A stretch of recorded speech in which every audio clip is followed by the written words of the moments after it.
नमस्कार, आप देख रहे हैं पल्स 24 न्यूज। मैं हूं आपके साथ सुहानी बहुगुना। उत्तरकाशी के ओजरी बड़कोट में एनआरआई महिला की जमीन को बेचने और उसमें घपला करने के आरोपों के बाद स्थानीय प्रशासन ने जांच शुरू कर दी है।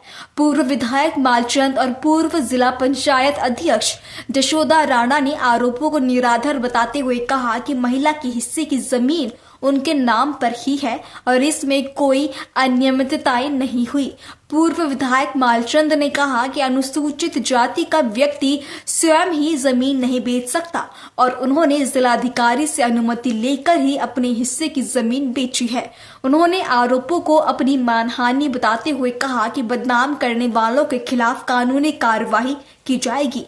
जशोदा राणा ने कहा कि ओजरी में एनआरआई महिला और उनके भाई कर्नल थापा समेत 4 साझेदार थे और महिला के हिस्से की जमीन यथावत है। उन्होंने बताया कि सब अभिलेखों के साथ जांच टीम को अपना पक्ष दे चुके हैं। राणा ने कहा कि नगर निगम चुनाव के दौरान राजनीतिक द्वेष के चलते ये आरोप लगाए जा रहे हैं और मानहानि करने वालों के खिलाफ कड़ी कार्रवाई की जाएगी। जी, किस तरह का मामला है? एलिगेशन लगे कि आपने खुर्द-बुर्द कर दी है जमीन एनआरआई की। देखिए, आज से लगभग 15-20 दिन पहले मुझे किसी का फ़ोन आया कि थाने में आपके खिलाफ एक एप्लीकेशन आई है। मैं खुद थाने में गई, वहाँ एलआईओ वाले भी बैठे हुए थे और मैंने कहा अगर मेरे खिलाफ कोई चीज़ है तो उसकी वो पेपर मुझे दे दो।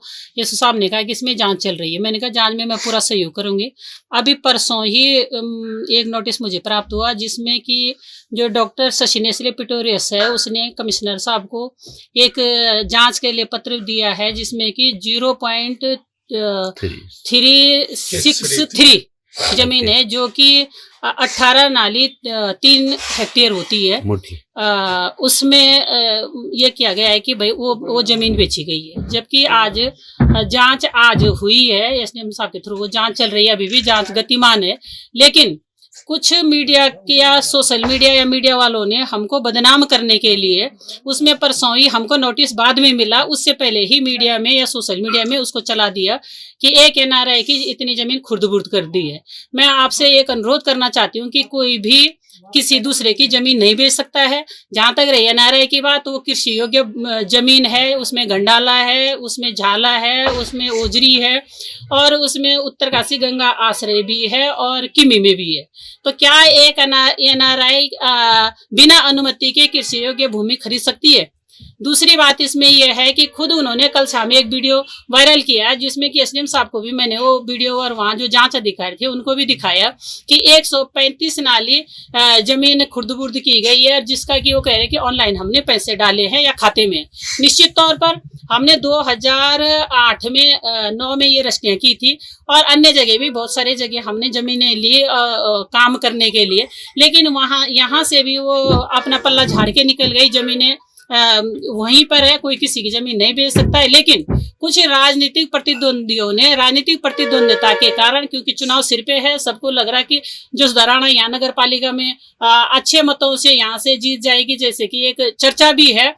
मेरा 5 साल का कार्यकाल नगर पंचायत में और 5 साल का जिला पंचायत में रहा है। मेरे ऊपर किसी भी प्रकार का 1 रुपए का कभी भ्रष्टाचार का आरोप नहीं लगा है और जो जांच एजेंसी है उसका हम सम्मान करते हुए हम उसका पूरा सहयोग करेंगे। और आज भी वो बात हमने रखी है कि जो जमीन है वो उनको जहाँ पर है वो अपनी जमीन ले, उसके लिए वो स्वतंत्र है। विधायक जी, किस तरह का मामला है ये और क्या है आरोप लगे हैं जो आप पे? देखिए, ये बहुत दुर्भाग्यपूर्ण स्थिति हो गई है कि छोटे छोटे अपने जो मीडिया के मित्र हैं इस प्रकार की खबर छाप रहे हैं कि 125 नाले का खुर्द-बुर्द कर दिया, फ्रॉड एमएलए। ये बहुत बड़ा दुर्भाग्य है, क्योंकि जो शिकायत करता है वो मेरी बहन है। उसने अपने शिकायत में माननीय आयुक्त को लिखा है कि 18 नाले या 15 नाले की मेरे नाम की जो जमीन थी और निश्चित रूप से इतनी जमीन है 1/4 हिस्सा उसका बनता है, उसकी जमीन यथावत है। तो कोई लड्डू नहीं है कि मैं खा लूं। और सबसे बड़ा दुर्भाग्य यह है कि जो इस प्रकार का एलिगेशन मेरे पे लग रहा है, मैं एक अनुसूचित जाति का व्यक्ति हूँ, मेरे को कोई अधिकार किसी सामान्य जाति की व्यक्ति का जमीन बेचने का नहीं। अगर मैं अपनी जमीन भी किसी सामान्य जाति को बेचता हूँ तो निश्चित रूप से एक 60 नाली से 62 नाली से ऊपर जमीन होनी चाहिए, तब उसकी परमिशन कलेक्टर देता है। उस प्रक्रिया में जाना पड़ता है और प्रक्रिया बहुत कठिन प्रक्रिया है। वो जीरो से शुरू होती है, पटवारी से शुरू होती है, तहसील से गुजरती है और एडीएम तमाम डीएम कलेक्टर उसकी अनुमति देता है। तो कितना बड़ा दुर्भाग्य है जो इस प्रकार का एलिगेशन इस 32 साल की उम्र में लगाया जा रहा है। आज तक कोई कह नहीं सकता कि मैंने किसी को तू बोला। जमीन बेचने की तो बात दूर है। मुझे पूर्ण विश्वास है, ये लग रहा है कि अभी निकाय चुनाव है, वो बड़कोट हो या पुरला हो, इसको देखते हुए मेरे जो मित्र हैं पहले से चले आ रहे हैं, अब भी है, इस प्रकार का एक षड्यंत्र कर रहे हैं। ये ठीक है, उसने शिकायत की, मैं उसका सम्मान करता हूँ, कानून का सम्मान करता हूँ, और जो एसडीएम साहब उसकी जांच कर रहे हैं उनका भी सम्मान करते हैं। वो निष्पक्ष रूप से अपनी जांच करें। मेरा जो सहयोग होगा दिन रात उनके साथ रहेगा। आज भी हम जांच में थे, सहयोग हमने जो हमसे हुआ हमने कहा, अपनी बात रखी, उन्होंने हमारी बात सुनी। 18 नाली केवल है जिसमें उनका हिस्सा 5-6 नाली बैठती है, जिसमें कुछ राष्ट्रीय राजमार्ग टूट गया और जमीन यथावत है। वो अपनी बात रखे। हमने कहा है कि भाई आपकी जमीन जहाँ है, आपने जो दुर्भाग्यपूर्ण, कल रात उनका एक वीडियो वायरल हुआ विदेश से, मैं उस पर मानहानि का केस कर रहा हूँ। और जो पत्रकार भाई जिन्होंने 125 नाली फ्रॉड एमएलए का बीजेपी उसको बाहर का रास्ता दिखाया, उस पर भी अपनी बात करने जा रहा हूँ। मैंने कानून में अपनी बात रखूंगा। कानून के तहत जो मेरा अपमान हुआ, मेरे इज्जत पे छीटा कसी हुई, उस पर निश्चित रूप से मैं केस करने जा रहा हूँ। और अपनी जो बहन का नाता मेरा जिससे रहा, उस पे भी केस करने जा रहा हूँ कि उसने ये इस प्रकार का बयान दे रही है। एक तरफ कह रही है मेरे 18 नाली है, एक तरफ कह रही है 135 नाली है, फिर कह रही है मैंने उसके खाते में पैसे डाले। वो ठीक है, हम लोगों के कई जगह काम है, कहीं हमारा बंटवारा इधर हुआ, कहीं उधर हुआ। वो विकास नगर हॉस्पिटल की बात हो, वो जो हॉस्पिटल चला रही है वो एनआरआई नहीं है। अब पतड़े उखड़ेंगे तो पूरे उखड़ेंगे। एनआरआई कहाँ से हो गई? वो तो कृषि भूमि, कई भूमि उसने अपने नाम की है।